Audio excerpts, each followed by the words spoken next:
할렐루야, 조나시입니다. 오늘도 말씀을 하루를 시작합니다. 슬기로운 아침 시간 시편 1편 말씀입니다. 오늘부터 시편입니다. 시편은 시를 묶어놓은 것이기 때문에 몇 장이라 말하지 않고 몇 편이라 말합니다. 시편은 총 150편의 시가 기록되어 있는데 믿음의 조상들이 노래했던 찬양의 모음집이라고 보시면 좋을 것 같습니다. 곡조는 사라지고 없지만 그 가사가 지금까지 남아있어서 우리에게 감동을 주고 있는 것입니다. 시편은 모세 노래부터 시작하여서 포로기 이후에 순례자 노래까지 시간적 스펙트럼이 굉장히 긴 성경이에요.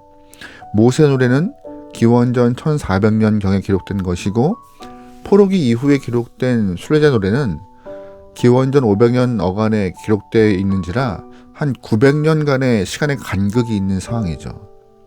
900년 동안에 그 믿음의 조상들이 했던 찬양들 150곡을 집대성하여서 만든 것이 바로 오늘 본문의 시편입니다. 그 중에 오늘 본문 1편은요, 시편 전체의 서론에 해당하는 내용인데요. 우리가 잘 아는 것처럼 시편 1편은 복이 있는 사람으로 시작합니다. 복된 사람은 어떤 사람일까요? 시편 전체 주제와 같이 하나님께 찬양하는 사람이 복된 사람입니다.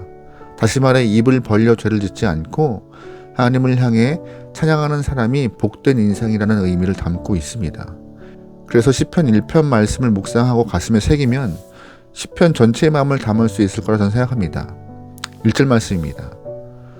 복 있는 사람은 악인들의 꾀를 따르지 아니하며 죄인들의 길에 서지 아니하며 오만한 자들의 자리에 앉지 아니하고. 아멘.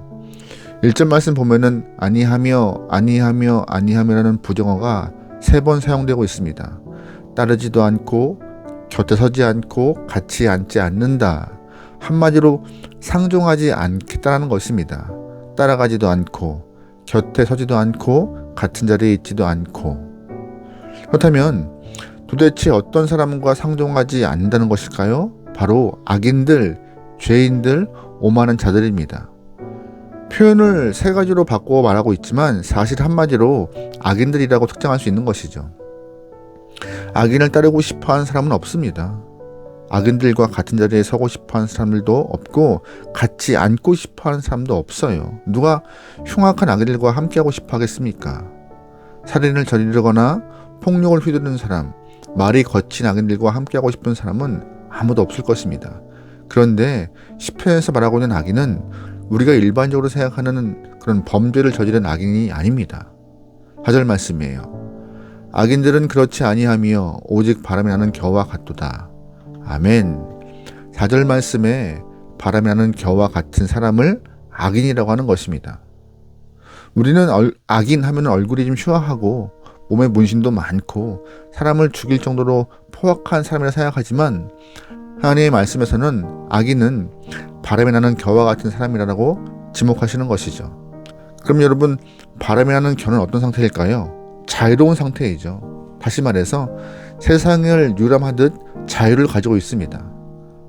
바람에 자기 몸을 맡기고 온 세상의 창공을 자유롭게 다니며 원하는 곳에 가벼운 몸을 가지고 이동하는 그런 모습, 그것이 바로 바람이 나는 겨와 같은 모습이라고 생각하는데요.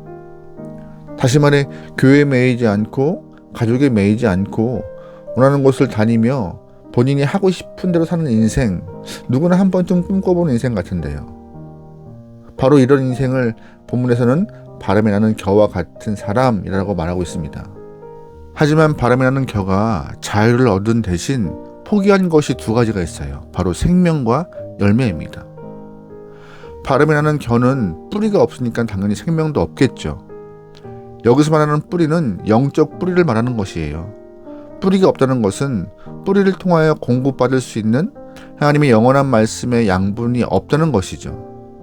겨는 뿌리가 없기 때문에 말씀의 양분을 받지 못하는 것이고 당연히 생명이 없는 것입니다. 생명이 없으니 열매를 맺을 수 없는 것이고 성경에서는 그런 사람을 악인이라 하는 것입니다. 우리는 그런 사람들과 함께 할 수 없습니다. 성도는 그런 사람들을 쫓아가서도 안 되는 거예요. 그의 자유가 부러워서 신앙의 뿌리를 뽑아버리고 그와 함께 창공을 다닐 수가 없습니다. 함께 하지도 말고 앉지도 말고 따르지도 말라고 말해요. 그렇다면 복이 있는 사람은 누구일까요? 3절 말씀에 그는 시냇가에 심은 나무가 철을 따라 열매를 맺으며 그 잎사귀가 마르지 아니함 같으니 그가 하는 모든 일이 다 형통하리로다. 아멘. 복이 있는 사람은 시냇가에 심겨진 나무와 같다라고 말하고 있는 것입니다. 나무는 겨가 없는 두 가지를 가지고 있어요. 어떤 걸까요? 바로 생명과 열매입니다. 다만 나무가 포기한 것은 자유겠죠. 내가 원하는 곳으로 마음껏 다닐 수 없는 자유를 포기한 대신 나무는 한 곳에 뿌리를 내립니다. 그 뿌리를 통하여서 하나님이 주시는 말씀의 양분을 공급하다 생명을 유지할 수 있는 것이고 그 생명 때문에 그 결과로 아름다운 열매도 생산 가능한 것이죠.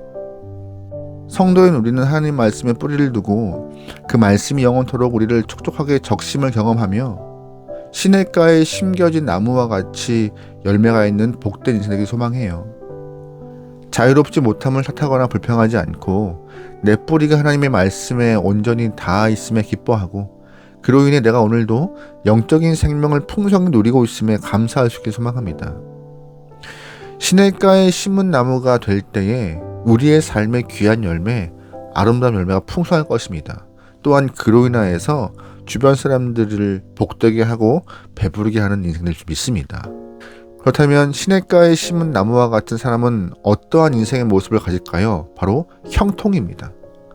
하나님이 인정하시는 시냇가에 심은 나무는 형통이 있으며 악에는 그렇지 않다라고 오늘 본문은 말해요. 6절 말씀이에요. 무릇 의인들의 길은 여호와께서 인정하시나 악인들의 길은 망하리로다. 아멘. 자유롭게 천국을 날아다니는 겨와 같은 인생은 결국 망한다는 표현을 하고 있어요. 오늘 우리 인생이 형통한 인생이 될지 망한 인생이 될지는 우리 자신에게 달려 있습니다. 바람이 나는 겨와 같은 인생 부러워하지 마시고 시냇가에 심은 나무가 되어서 하나님이 허락하신 영적 양분을 충분히 공급받아 여러분의 인생이 복된 삶 되길 소망합니다. 그로 인하여서 하나님의 기쁨이 되고 주변 사람들에게 복을 전할 수 있는 귀한 영혼 되면 좋을 것 같습니다. 그 길을 걸어갈 수 있는 우리의 삶 되기를 오늘 하루 시냇가에 심겨진 나무와 같이 아름다운 삶을 살아내기를 주의 이름으로 축원합니다. 아멘. 기도하시겠습니다. 하나님, 오늘 하루도 눈을 뜨고 숨을 쉬며 손과 발로 움직여서 주님이 허락하신 생명을 경험하게 하심을 감사합니다. 그 생명, 허락하신 그 귀한 생명, 나를 위하여서 땀 흘리지 않게 허락하시고 모든 영광을 주 앞에 돌리며 하나님을 위해 살아갈 수 있는 귀한 삶 되게 허락하소서. 시냇가에 심겨진 나무와 같이 주님 주시는 양분으로 살기 원합니다. 이 땅에 있지만 이 땅에 뿌리를 내리지 않고 주님의 말씀에 뿌리를 내려서 내 삶이 주님 보시기에 기쁜 삶 되게 나오니 우리의 삶과 동행하여 주시옵소서. 오늘 하루를 맡기오며 예수님의 이름으로 기도합니다. 아멘.